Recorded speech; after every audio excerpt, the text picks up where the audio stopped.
1,000 years ago. If you heard the song and wanted to hear it again, you would have to remember it by heart. If you forgot the song, it could be lost forever. 1,000 years ago, no one could write down even a single note of music. There were no notes, no staffs, no clefs, no sharps, no flats.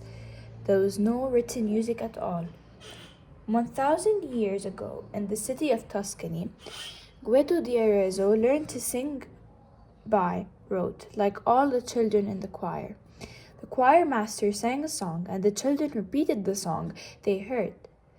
The thought of writing the sound slipped into Guido di Arezzo's mind when he was still young. Others tried to do this before, but no one had ever found a way. The thought stayed with Guido until he turned into a man. He discussed the thought with his teacher. His teacher insisted that his thought was nonsense. Guido was ready for change, so he said goodbye to all his friends and went to live with the Benedictine monks in Pomposa.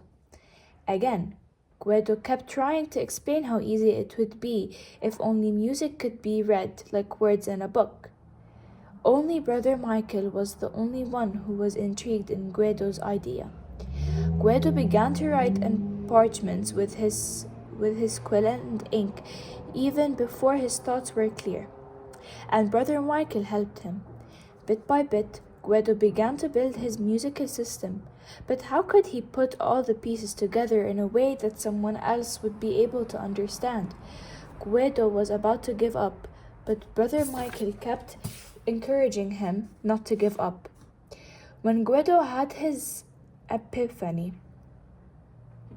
Guido thanked Brother Michael for having faith in him and went back to his first home, Arezzo.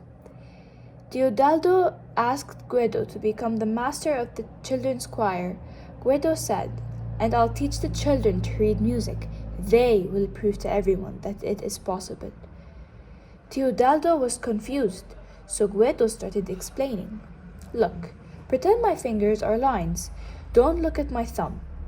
"What do you see between my fingers?" Teodaldo said. "Nothing but empty spaces." Guido continued and said, "Right. There are lines and spaces. Pitches go in order, from high to low. Each pitch has its place, either on a line or in a space. These are the pieces of the puzzle." Everyone was listening now. Guido took a parchment out of his bag. "There is a song you cannot know because I composed it. I've written it down. No one else has ever seen or heard it except for the words, which came from an old poem.